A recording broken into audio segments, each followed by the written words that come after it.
Hello friends, स्वागत है आप सभी का मेरे चैनल शायना गोयल पर। सो फ्रेंड्स, हम अपनी पीएस टेट की प्रीवियस ईयर क्वेश्चंस की सीरीज़ को कंटिन्यू करने वाले हैं और ये सीरीज़ में हम साइंस के क्वेश्चंस को जो डिस्कस करेंगे। सो प्रीवियस 10 ईयर्स के क्वेश्चंस की सीरीज़ हमने ये स्टार्ट की है, तो एक सेशन हम डिस्कस कर चुके हैं। So today we are going to discuss another 30 previous year questions of PS TET paper. So friends, video को कंप्लीट देखेगा क्योंकि जो ये प्रीवियस ईयर पेपर होते हैं ना, यहीं से क्वेश्चंस बनते हैं। देखिए, आपका सिलेबस सेम रहता है तो वो क्वेश्चंस अलग अलग कहाँ से निकाल कर लेके आएंगे, ठीक है। तो वही क्वेश्चंस जो है रिपीट होते रहते हैं, कुछ वेरिएशंस आपको जो है देखने को मिलती हैं, लेकिन ये जो प्रीवियस ईयर क्वेश्चंस होते हैं ना, ये बहुत ज़्यादा इंपॉर्टेंट होते हैं और ये बिल्कुल भी आपको छोड़ के नहीं जाने चाहिए। सो फ्रेंड्स, स्टार्ट करते हैं आज के सेशन से with the first question. Which of the following is an example of rotatory motion. Rotatory motion की एग्जाम्पल कौन सी है? वो है एक स्पिनिंग टॉप, ठीक है, एक घुमदा शिखर। बच्चे खेलते हैं ना स्पिनिंग टॉप के साथ, वो ऊपर से, जिसको हम पंजाबी में लाटू भी बोलते हैं ना, तो वो ऑप्शन क्या है? Option C. उसमें क्या है? रोटेट करता है वो अपने एक्सिस के अराउंड, ठीक है। So option C is the correct answer. Next question, the amplitude of sound wave decides its. जो साउंड वेव होती है उसका एम्पलीट्यूड क्या डिसाइड करता है? उसकी लाउडनेस को, कि कितनी ऊंची आवाज होगी, ठीक है। ऑप्शन सी इज ऊंची आवाज। Then next question 123, when the moon is in the penumbra of the shadow of earth what kind of eclipse occurs. तब क्या होगा? कोई एक्लिप्स अकर ही नहीं होगा तब, ठीक है। Next question, rechargeable torch light uses. जो रिचार्जेबल हमारी टॉर्च लाइट्स होती है ना, तो जिसको हम बार बार चार्ज कर सकते हैं, उसके अंदर किस टाइप का सेल डलता है? वो है निकल कैडमियम सेल। ये आप टॉर्च लाइट भी देखेंगे या फिर बच्चों के टॉयज आते हैं, कार्स आती है ना, जिसकी बैटरी को लिखा होता है कि ये आप रिचार्ज कर सकते हो इसको, तो वो उसमें सेल कौन सा पाया जाता है? Nickel cadmium cell. Option D is the correct answer. Next question, the shape of the milky way galaxy is. हमारी देखिए, जो धरती की एक गैलेक्सी है, मिल्की वे गैलेक्सी, इसकी शेप कौन सी है? स्पाइरल शेप, ठीक है, spiral shape. Option B is the correct answer, यानी कि चक्करदार। बढ़ते हैं नेक्स्ट क्वेश्चन नंबर 126 की तरफ। A photographic camera works on which of the following phenomena of light. तो जो फोटोग्राफिक कैमरा होता है उसमें कौन सा फंडा यूज होता है? रिफ्लेक्शन यूज होती है, या फिर रिफ्रैक्शन यूज होती है, डिस्पर्शन यूज होती है, या फिर scattering? That is refraction use होती है उसमें, अपरवर्तन। क्लियर? ऑप्शन बी क्या है करेक्ट आंसर।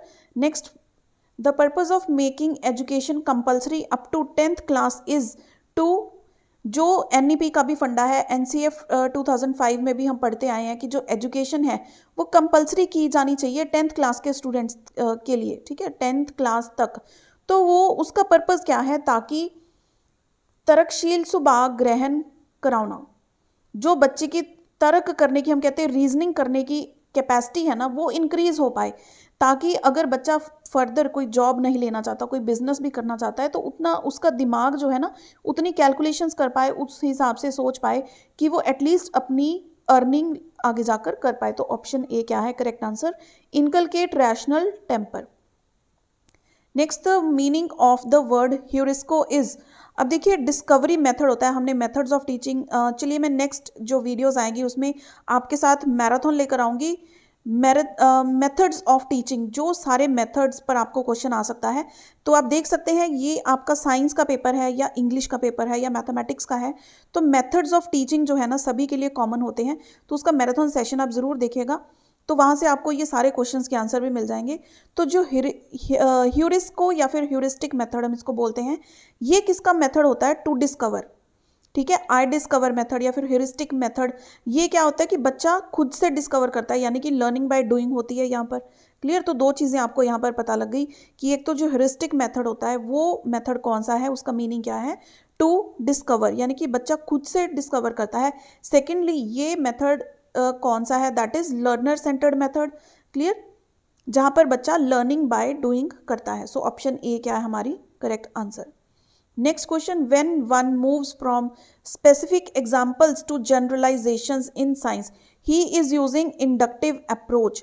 तो देखिए, मेथड ऑफ टीचिंग है अगेन ये इंडक्टिव मेथड ऑफ टीचिंग, जहां पर टीचर्स पहले बच्चों को एग्जांपल्स बताएंगे, फिर उसकी जनरलाइजेशन की तरफ बढ़ेंगे। फॉर एग्जाम्पल, टीचर ने बच्चे को दिखाया एक बॉल दिखाई, ठीक है, एक बॉल दिखाई तो उन्होंने बोला कि इसकी शेप कौन सी है, या फिर एक बैंगल दिखाई तो पूछा ये शेप कौन सी है, एक प्लेट दिखाई पूछा ये शेप कौन सी है, तो बच्चे बोलेंगे ये सर्कल शेप है। तो उन्होंने जनरलाइज किया कि ये जो सारी शेप्स हैं ये कौन सी हैं, एक सर्कल, तो ये प्लेट है या फिर बॉल है, ये एग्जाम्पल दी थी ना पहले। फिर उसकी जो जनरलाइजेशन है उसकी तरफ बढ़े, तो ये अप्रोच कौन सी होती है, इंडक्टिव अप्रोच। और डिडक्टिव अप्रोच देखिए कौन सी होती है, जब हम मूव करें जनरलाइजेशन से स्पेसिफिक एग्जाम्पल की तरफ, यानी कि पहले बच्चों को रूल बताया जाएगा फिर एग्जाम्पल्स बताई जाएंगी, वो क्या होती है, डिडक्टिव अप्रोच। क्लियर। बाकी मेथड्स ऑफ टीचिंग का मैराथन आएगा, वो आप देखिए, ये सारे के सारे क्वेश्चंस आप खुद से डेफिनेटली आंसर कर पाएंगे। Next question 130, which skill or ability of the student is best assessed if she is asked to see and draw the structure of a leaf।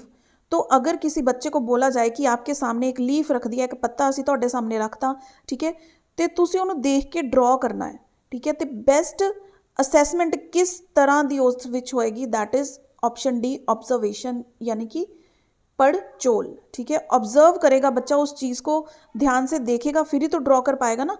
इस तरह से लीव हैं, लीव के बीच में ये स्ट्राइक्स जाती हैं, उन चीज़ों को अच्छे से बनाना, वो सारी क्या है बच्चे की ऑब्जर्वेशन के ऊपर डिपेंड करता है। सो ऑप्शन डी क्या है correct answer. Then 131 question, the main aims of questioning in the classroom are. Class में अगर क्वेश्चनिंग होती है, टीचर्स क्वेश्चन करते हैं बच्चों से, तो उसका एम क्या होता है। First, to create interest and curiosity. Yes, बच्चों से क्वेश्चनिंग होती है तो बच्चों में इंटरेस्ट भी जागता है, क्यूरियोसिटी भी होती है, बच्चे मोटिवेट भी होते हैं, जिनको वो आंसर्स आता है वो जल्दी से हैंड रेज करते हैं कि yes ma'am I know this answer, ठीक है।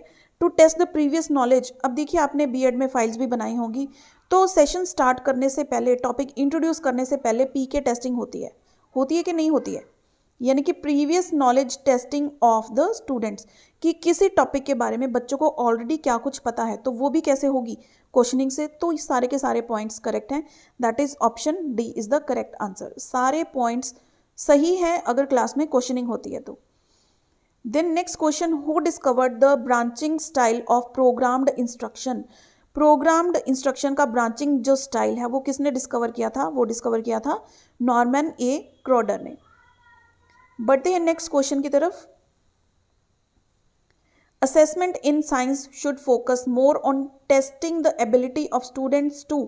अब साइंस में असेसमेंट देखिए, हर सब्जेक्ट में असेसमेंट होती है, तो हम पर्टिकुलर अगर साइंस की बात करें, वो असेसमेंट किस पर फोकस करनी चाहिए, किस चीज़, कौन सी एबिलिटी बच्चों की टेस्ट करनी चाहिए। Answer open ended questions. Open ended questions mean कोई भी आपके बारे में राय पूछी है, जैसे डेफिनेशंस को छोड़ के बच्चे अपने अकॉर्डिंग आंसर दे सकते हैं, वो ओपन एंडेड क्वेश्चंस होते हैं, ठीक है, जिसका कोई भी सीमित आंसर नहीं होता। Be sufficiently equipped for higher learning, या फिर state the facts and principles of science correctly, या फिर to apply the understanding of concepts to unfamiliar situations in everyday life. तो देखिए एवरीडे लाइफ में वो चीज़ें जो बच्चे अप्लाई करते हैं, हमने ब्लूम्स टेक्सोनॉमी की थी, अगर आपने मेरा वो सेशन देखा है ब्लूम्स टेक्सोनॉमी वाला, तो वहाँ पर भी क्या होता है कि पहले बच्चों को नॉलेज दी जाती है, चीज़ें सिखाई जाती हैं, फिर बच्चे उसको समझते हैं, फिर रियल लाइफ में उसको अप्लाई करते हैं। इसी तरह से सभी सब्जेक्ट्स में जो है मूव करती हैं चीज़ें। तो इस तरह का क्वेश्चन आपको किसी भी सब्जेक्ट में आए ना, तो जहाँ पर चीज़ों को रियल लाइफ से रिलेट करने की बात आए, समझ लीजिए वही ऑप्शन बिल्कुल सही है। क्लियर। तो मैं गारंटी लेती हूँ इस चीज़ की, वो ऑप्शन को आप बिना कुछ सोचे समझे टिक करके आओ, क्योंकि जो पॉजिटिव एंड नेगेटिव कीवर्ड्स मैंने आपको इंग्लिश में भी करवाए थे, तो वो क्या है हर सब्जेक्ट्स के लिए कॉमन है, ये नहीं है कि सिर्फ इंग्लिश में ही। क्लियर। नेक्स्ट क्वेश्चन नंबर 134 देखिए, constructivist approach in teaching science refers to. सबसे पहले कंस्ट्रक्टिविस्ट अप्रोच क्या होती है, जीन पियाजे और ले वाइगोस्की जो हैं ये कंस्ट्रक्टिविस्ट हैं, ये कहते हैं कि बच्चे अपनी नॉलेज को खुद बिल्ट करते हैं, ठीक है। बस जो जीन पियाजे हैं वो कहते हैं कि बच्चों को किसी की हेल्प की ज़रूरत नहीं है, ठीक है, कोई सोसाइटी कोई सोशल इन्फ्लुएंस की ज़रूरत नहीं है, बच्चे खुद से अपने माइंड में इंफॉर्मेशन बिल्ड कर सकते हैं। टीचर्स का काम क्या होता है, सिर्फ उनको इंफॉर्मेशन प्रोवाइड करना, नॉलेज के रूप में बच्चे खुद अपने माइंड में क्रिएट करते हैं, ठीक है। और जो ले वाइगोस्की हैं वो क्या कहते हैं कि माना बच्चों के माइंड में इंफॉर्मेशन वो अपनी खुद जनरेट करके उसको नॉलेज में बिल्ड करते हैं, लेकिन कोई सोशल इन्फ्लुएंस ज़रूर चाहिए, किसी की हेल्प या किसी की गाइडेंस, उनको इफेक्ट करती है, यानी कि एनवायरनमेंट भी इफेक्ट करता है। क्लियर। तो अब साइंस में देखते हैं ये किस चीज़ को रेफर करती है, that is providing experiential learning to the students. बच्चे जो देखते हैं, जो खुद से करके सीखते हैं, ठीक है, अपनी आसपास जो देखते हैं, लाइफ में इतने सारे एक्सपीरियंसेस होते हैं, उससे सीखते हैं बच्चे। और साइंस में क्या होता है, बेसिकली एक्सपेरिमेंट्स होते हैं, लेबोरेटरी वर्क होता है, तो एक्सपीरियंशियल लर्निंग से बेटर सीखते हैं। तो कंस्ट्रक्टिविस्ट अप्रोच क्या कहते हैं कि बच्चे खुद से करके सीखेंगे, तो वो ऑप्शन कौन सी है हमारी, D option correct.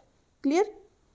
The next question 135, practical work in science may be given due to emphasis in order to help the students verify the theoretical concepts। अब देखिए, पहले हम थ्योरी पढ़ते हैं, फिर हम लेबोरेटरी में जाते हैं, ये साइंस की बात है, या फिर हम कंप्यूटर की भी बात कर ले तो पहले हमारे थ्योरेटिकल सेशंस होते हैं, फिर हमें लेबोरेटरी में ले जाया जाता है कि जो अब आपको सिखाया है वो आप प्रैक्टिस करके देखो। स्मॉल क्लासेस में जैसे बच्चों को स्क्रीन सेवर लगाना सिखाया जाता है, MS वर्ड पर सिखाया जाता है, नोट पैड पर। 6 क्लास में आएंगे तो बच्चों को HTML सिखाई जाती है। क्लियर।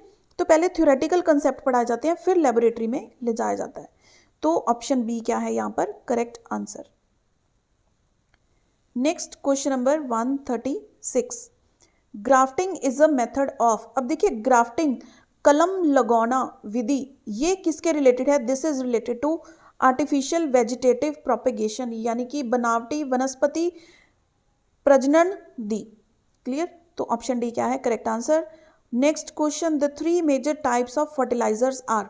अब देखिए, हमने प्रीवियस सेशन में डिस्कस किया था कि फर्टिलाइजर्स क्या करते हैं, सॉइल को न्यूट्रिएंट्स प्रोवाइड करते हैं, और मैन्योर्स क्या करते हैं, सॉइल को ह्यूमस प्रोवाइड करते हैं। ठीक है, तो 3 हमें मेजर टाइप्स ऑफ फर्टिलाइजर्स जो है बतानी है, तो वो क्या है, फॉस्फेट, पोटासिक एंड नाइट्रोजीनियस। ये तीनों क्या हैं, मेजर टाइप्स ऑफ फर्टिलाइजर्स हैं। ठीक है, ये आपको नाम याद करने होंगे। तो फॉस्फेटिक, पोटासिक, यानी कि 2 तो आपको P से ही आगे, और एक है N से, nitrogenous. Clear. So option C is the correct answer. Next, which of the following is not true. कौन सी चीज़ जो इन चारों पॉइंट्स में लिखी है उनमें से एक गलत है, तो वो हमने देखनी है नॉट ट्रू वाली। Living organisms are made of cells, ये तो ट्रू है, जो भी लिविंग ऑर्गेनिजम्स होते हैं वो सेल से बनते हैं। Cell is the structural unit of life, ये तो सेल की डेफिनेशन है। Cell is the functional unit of life, ये भी सही है। Existing cells do not give rise to new cells, ये गलत है, क्योंकि दिस इज नॉट ट्रू। जो एग्जिस्टिंग सेल्स होते हैं वो फर्दर जो है न्यू सेल्स को बर्थ देते हैं, यानी कि उनसे न्यू सेल्स जनरेट होते हैं। तो ऑप्शन डी हमारी करेक्ट आंसर हो गई। Next is ecology is the study of, पर्यावरण विज्ञान। देखिए, अब इकोलॉजी अगर आपको नहीं पता तो पर्यावरण देखियो, पर्यावरण किसके साथ रिलेटेड होता है, नेचर के साथ। तो नेचर के साथ क्या रिलेटेड है, कुदरती वसेबेदा। ठीक है, हैबिटेट। तो यहाँ पर अगर आपको इंग्लिश में कोई वर्ड नहीं भी नजर क्लियर हो रहा ना, तो आप उसका पंजाबी वर्जन देख लो। अगर पंजाबी में नहीं पता लग रहा ना, तो इंग्लिश वर्जन देख लो। 50% चांसेस ऐसे होते हैं कि हमें वो चीज़ डेफिनेटली करेक्ट ऑप्शन नजर आ जाती है। ठीक है, तो ऑप्शन सी यहाँ पर क्या है correct answer. Next is a vascular bundle consist of. जो वेस्कुलर बंडल होता है उसमें 2 चीज़ें होती हैं, एक तो होता है जाइलम और एक होता है फ्लोएम। तो ये अगर आपने साइंस पढ़ी है, साइंस के कॉन्सेप्ट्स पढ़े हैं, तो ये चीज़ें आपको डेफिनेटली पता होंगी। तो ये भी आप अदरवाइज लर्न कर सकते हैं, xylem and phloem. Next question number 141, which blood group is termed as universal recipient. अब देखिए, एक तो होता है डोनर जो दे सकता है, एक होता है रेसिपिएंट जो ले सकता है। तो यूनिवर्सल जो ब्लड डोनर होता है वो होता है ब्लड ग्रुप O पॉजिटिव। ये किसी ब्लड ग्रुप को भी अपना ब्लड दे सकता है। ठीक है, और AB ऐसा ब्लड ग्रुप है, AB ऑप्शन डी हमारी यहाँ पर करेक्ट आंसर है, जो किसी ग्रुप के पर्सन से भी ब्लड ले सकता है। यानी कि AB अगर किसी बंदे का भी ब्लड ग्रुप है, उसको कोई इंजरी हो जाए तो वो किसी भी ब्लड ग्रुप से ब्लड ले सकता है। ठीक है, अगर उसमें खून की कमी हो जाए तो। क्लियर, ये दोनों चीज़ें पता लगी। एक क्वेश्चन में 2 क्वेश्चन कर लिए हमने। यूनिवर्सल ब्लड डोनर कौन सा है, O पॉजिटिव, और रेसिपिएंट कौन सा है, AB। क्लियर हो गया। Next 142 question number, rods and cones are sensitive to. अब देखिए, रॉड एंड कोन्स, सबसे पहले तो ये हमें पता होना चाहिए कि ये जो पार्ट्स हैं ये हमारे टीथ के पार्ट्स हैं, हमारे टंग के पार्ट्स हैं, या फिर आइज़ के पार्ट्स हैं। ठीक है, या फिर हमारे स्किन के पार्ट्स हैं। तो रॉड्स और कोन्स हमने किस में किया था, ये आई की डायग्राम अगर आपने देखी होगी, आई का पार्ट होते हैं तो साइट से रिलेटेड है, यानी कि दृष्टि दे नाल ए रिलेटेड ने, ठीक है। The next question number 143, which among the following has the largest surface area. Largest surface area किस चीज का होता है, डायमंड का, ग्रेफाइट का, वुड चारकोल का, लेकिन एक्टिवेटेड चारकोल का जो एरिया है सरफेस एरिया वो सबसे ज्यादा होता है, तो ऑप्शन डी क्या है correct answer. Next, on electrolysis which of the following electrolyte will give hydrogen at the cathode. अब देखिए, एक होती है आपकी एनोड, एक होती है कैथोड, ठीक है, दोनों चीजें पता है, साइंस के स्टूडेंट्स को पता होगी कौन सी इलेक्ट्रोलाइट आएगी, that is sodium chloride solution, option A. Next question number 145, which of the following metals can be purified by distillation. Distillation process से कौन से मेटल्स को हम प्योरीफाई कर सकते हैं, ठीक है, वो है मरकरी। मरकरी मेटल ऐसा है जिसको हम डिस्टिलेशन मेथड से प्योरीफाई कर सकते हैं। Next, which of the following is not a chemical change.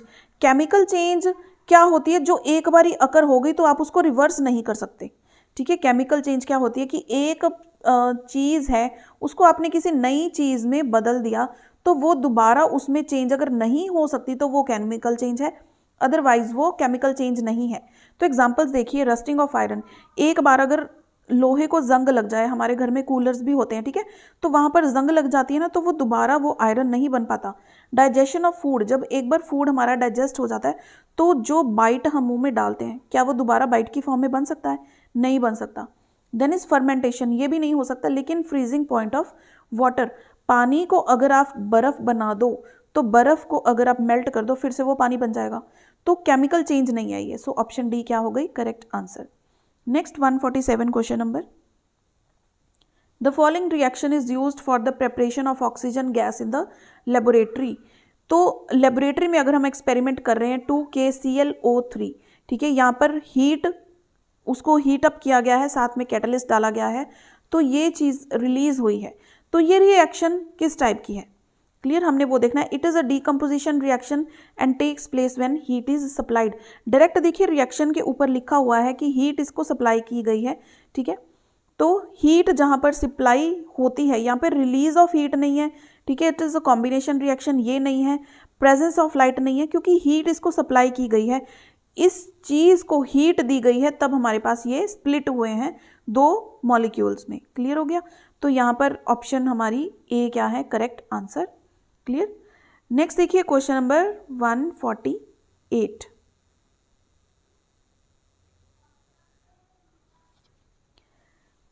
Glass is made from molten ingredients mainly made up of silica और sand, this liquid is called, इसको हम क्या कहते हैं, सुपर कूल्ड लिक्विड।